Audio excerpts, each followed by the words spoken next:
নমস্কার। গল্পের বৈঠকে সকলকে স্বাগত জানাই। আজ এই বৈঠকে শীর্ষেন্দু মুখোপাধ্যায় একটা গল্প নিয়ে হাজির হয়েছি। তিনি মূলত হাসির গল্প বেশি লিখে জনপ্রিয়তা লাভ করেন। আজ এই বৈঠকে গোয়েন্দা বরদাচরণের একটা গল্প আপনাদের শোনাবো। তাই এই বৈঠকে যারা যোগ দেননি তারা তাড়াতাড়ি যোগ দিয়ে সাবস্ক্রাইব করে নিন। তা চলুন শুরু করা যাক আজকের গল্প, শীর্ষেন্দু মুখোপাধ্যায়ের লেখা গোয়েন্দা বরদাচরণ। গোয়েন্দা বরদাচরণ একটা লাউ চুরির কেস নিয়ে খুবই চিন্তিত ছিলেন। কে বা কারা যেন পরশুদিন নপাড়ার মোক্ষদা দিদিমার ঘরের চাল থেকে একটা লাউ চুরি করে নিয়ে গেছে। মোক্ষদা দিদিমার নাতি নাড়ু গোপাল বাইরে চাকরি করে, তে লাউয়ের ডাল খেতে বড় ভালোবাসে। নাতির জন্য লাউটা খুব যত্নে রেখেছিলেন দিদিমা। আজকালের মধ্যে নাড়ুগোপালের আসার কথা, কিন্তু এর মধ্যে পরশুদিন লাউটা চুরি গেছে। দিদিমা তো কেঁদে কেটে এসে পড়লেন বরদাচরণের কাছে। ও বাবা বড়দা, আমার লাউটা উদ্ধার করে এনে দাও। সেই থেকে বরদাচরণের ঘুম নেই, খাওয়া নেই। তার অ্যাসিস্ট্যান্ট আর কুকুর নিয়ে সারাদিন আতস কাঁচ হাতে করে মোক্ষদা দিদিমা সারা বাড়ি, ঘরের চাল, পাড়া প্রতিবেশীদের আনাচে কানাচে তন্ন তন্ন করে কুলু খুঁজছেন। তারপর বাড়ি এসে সারাদিন বসে ভেবেছেন, কাগজ কলমে কি যেন লিখেছেন, আর মাঝে মাঝে বাবা না, হচ্ছে না, এই ধরনের কথা বলছেন আপন মনে। বরদাচরণের বয়স 30-32 হবে। বাড়িতে বুড়ি মা আছেন, আর আছে তার অ্যাসিস্ট্যান্ট ভাগ্নে চাক্কু, আর পোষা নেড়ি কুত্তা ডঙ্কি। বরদাচরণ কিছুটা মোটা সোটা মানুষ, ডন বৈঠক করা শরীর। ভাগ্নে চাক্কু রোগা হলেও জুডো জানে। ডঙ্কি খুব ভালো ঘেউ ঘেউ করতে পারে। চাক্কু এসে বারবার খোঁজ খবর নিয়ে যাচ্ছে। মামা কিছু ভেবে পেলে? বড়দা খুব অন্যমনস্ক হয়ে বললেন, বোটা দেখে তো মনে হচ্ছে লাউটা বেশ বড় সড়ই ছিল। তা ছিল, লাউটার কিন্তু বোটা কেটে নেওয়া হয়নি, মুচতে ছিঁড়ে নেওয়া হয়েছে। ঠিক ধরেছ, টিনের চালের ওপর একটা বড় লাউকে মুচড়ে বোটা অবধি ছিঁড়ে নেওয়া হলো, অথচ কোনো শব্দ হয়নি। মোক্ষদা দিদিমা আবার ছেঁড়া মশারির মধ্যে প্রচুর মশা ঢুকে পড়েছিল বলে দিদিমা তো সে রাতে ভালো ঘুম হয়নি।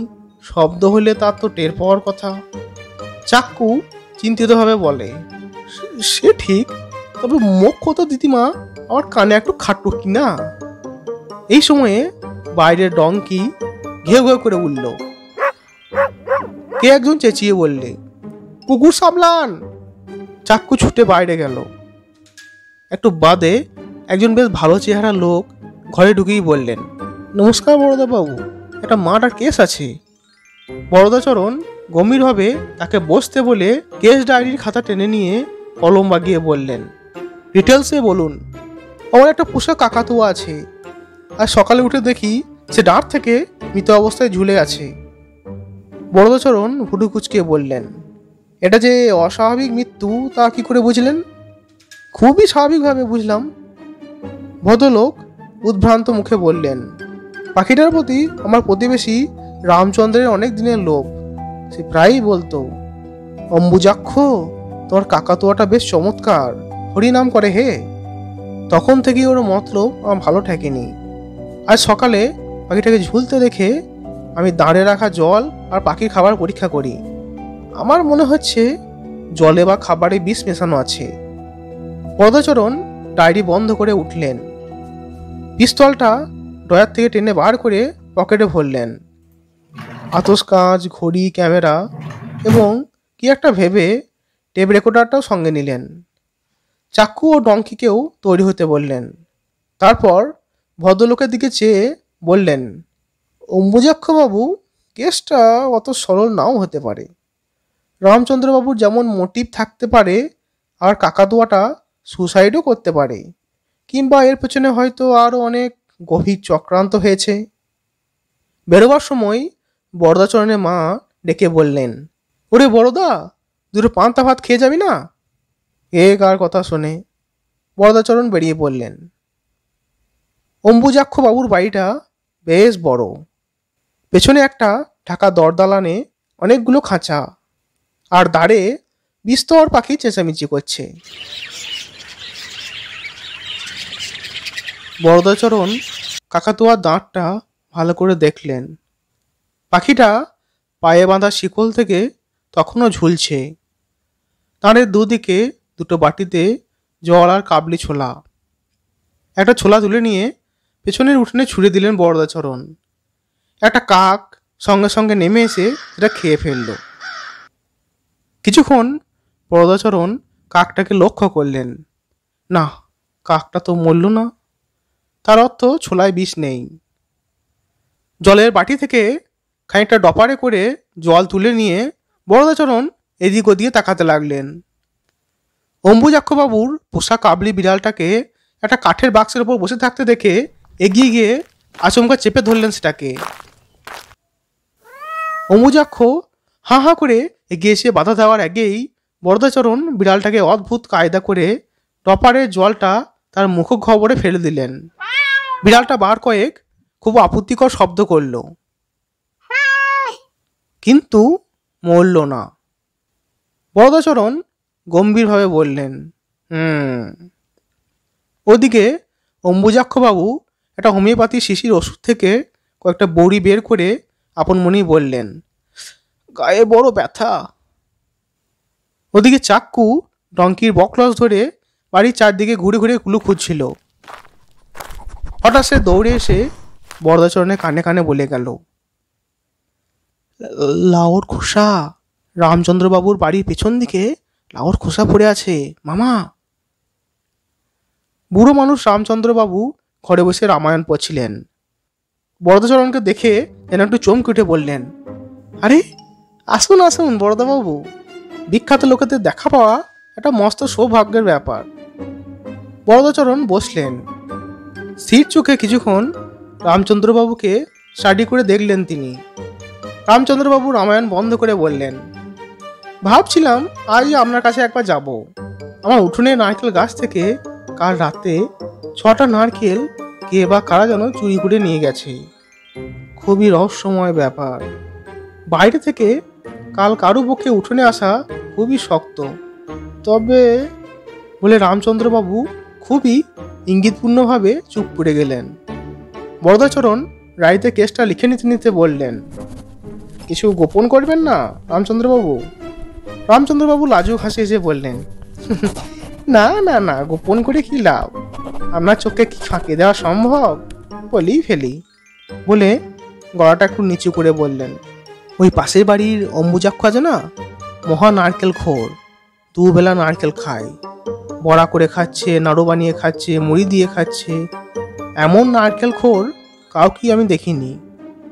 প্রায় সময়ই বলে, রামচন্দ্রবাবু আপনার কাছে তো বিস্তর নারকেল হয়েছে দেখছি। আমার সন্দেহ কাল রাতে। বরদাচরণ খুবই গম্ভীর হয়ে গেলেন। একটু আগেই তো তিনি অম্বুজাক্ষবাবুকে গায়ের ব্যথার জন্য হোমিওপ্যাথি ওষুধ খেতে দেখেছেন। গায়ে ব্যথা তো হবেই। এই বয়সে যদি অত উঁচু নারকেল গাছে কেউ ওঠে, তাই ব্যথা হওয়াটাই স্বাভাবিক। কিন্তু খুঁজে দেখেও অম্বুজাক্ষবাবুর বাড়িতে নারকেল বা নারকেলের ছোবড়া পাওয়া গেল না। এটাও রহস্যজনক। কারণ নারকেল যার খাওয়া নেশা, তার বাড়িতে নারকেলের চিহ্ন খুঁজে পাওয়া যাবে না, এটাও অস্বাভাবিক। কিন্তু রামচন্দ্রবাবুর বাড়ির পিছনে চাক্কুর কথা মতো লাউয়ের খোসা ঠিকই পাওয়া গেল, পরিষ্কার ক্লু। কিন্তু বরদাচরণ চট করে কিছু করেন না, অপরাধীকে সময় দেন। তাকে যে সন্দেহ করা হচ্ছে তা টেরও পেতে দেন না। মোক্ষদা দিদিমাকে লাউয়ের ব্যাপারে আরও কয়েকটা প্রশ্ন করবেন বলে বরদাচরণ ভর দুপুরে দিদিমার বাড়িতে এলেন। প্রশ্নগুলো এরকম, আচ্ছা লাউয়ের গায়ে এক জায়গায় একটা পোকার গর্ত ছিল কি? ওটার কাছে এক জায়গায় একটা নখ বসানো দাগও পাওয়া গেছে। রামচন্দ্রবাবুর বাড়ির পিছনের রাস্তা কুড়ে থেকে সবকটা লাউয়ের খোসা কুড়িয়ে এনে বরদাচরণ তার মধ্যে থেকে এসব অক্ষাট্য চিহ্ন দেখতে পেয়েছেন। যখন মোক্ষদা দিদিমাকে জেরা করছিলেন বরদাচরণ, তখনই হঠাৎ চাক্কু এসে চুপি চুপি কানে কানে খবর দিয়ে গেল, মামা মোক্ষত দিদিমার ঘরে 1 বস্তা নারকেলের ছোবড়া পড়ে আছে, আর 6টা খোসা ছাড়ানো নারকেল। মাথাটা ঘুরে গেল বরদাচরণের। কেসগুলো খুবই জড়িয়ে যাচ্ছে, অসম্ভব জটিল হয়ে উঠেছে। মোক্ষত দিদিমার বাড়িতে নারকেল গাছ নেই, তবে ছোবড়া বা নারকেল আসে কোথা থেকে? ওদিকে রামচন্দ্রবাবুর বাড়ির চুরি যাওয়া নারকেল অম্বুজাক্ষবাবুর বাড়িতেও পাওয়া যায়নি। নারকেলের সংখ্যাটাও আশ্চর্যজনকভাবে মিলেও যাচ্ছে। ভাবতে ভাবতে বরদাচরণ উঠে পড়েন। পকেট থেকে পিস্তলটা দেখে নেন, 6টা চেম্বারেই গুলি ভর্তি আছে কিনা। আছে। রাস্তায় পা দিতেই একটা গাড়ি সামনে এসে ঘ্যাঁস করে থামল। গাড়ির ভিতরে এক সম্ভ্রান্ত ভদ্রলোক। তিনি হাত জোর করে বললেন, আসুন, বিখ্যাত গোয়েন্দাকে বাড়ি পৌঁছে দিয়ে ধন্য হই। বরদাচরণ উঠলেন। ভদ্রলোক বলতে শুরু করলেন, একটা খুবই রহস্যময় কাণ্ড ঘটে গেছে। কাল আমার একটা বুড়ো কাকাতুয়া মারা গেছে। খুবই প্রিয় ছিল আমার। ঠিক করেছিলাম পাখিটার মৃতদেহ একটা ভালো জায়গায় কবর দিয়ে ওর ওপরে একটা চমৎকার সমাধি তৈরি করে দেবো। কাকাতুয়াটার মৃতদেহ একটা লাইলনের ব্যাগে ভরে বাইরে বারান্দায় রেখে গতকাল আমি ড্রাইভারকে গাড়ি বের করার কথা বলতে গিয়ে ফিরে এসে দেখি ব্যাগটা নেই। কি সাংঘাতিক কাণ্ড বলুন দেখি। কেসটা যদি আপনি নেন। বরদাচরণ সবই টুকে নেন ডায়েরিতে। গম্ভীরভাবে বললেন, তাহলে কাকাতুয়ার কেস দুটো হলো তাহলে।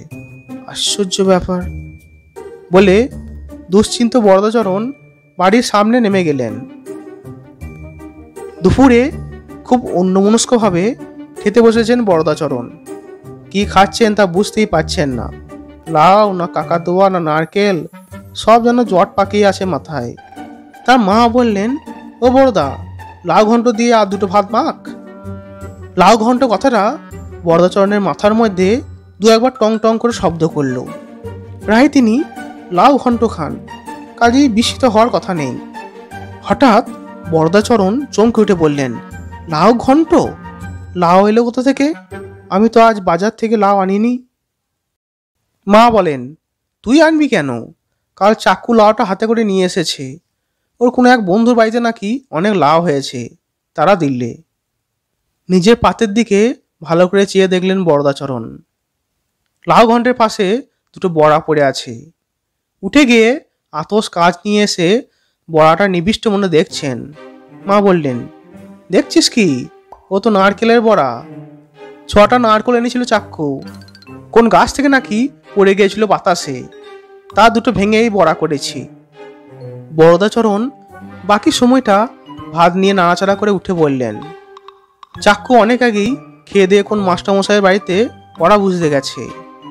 বরদাচরণ পিস্তল আর আতস কাজ নিয়ে ডঙ্কির শেকল ধরে ঘর থেকে বেরোলেন। তন্ন তন্ন করে খুঁজতে লাগলেন চারদিক। অবশেষে ডঙ্কি ইঙ্গিত বুঝতে পেরে তাকে গোয়াল ঘরে টেনে আনলো। সেখানে একটা সদ্য কেনা ডাঁড়ে জলজান্ত একটা কাকাতুয়া বসে আছে। বরদাচরণকে দেখেই বলে উঠল,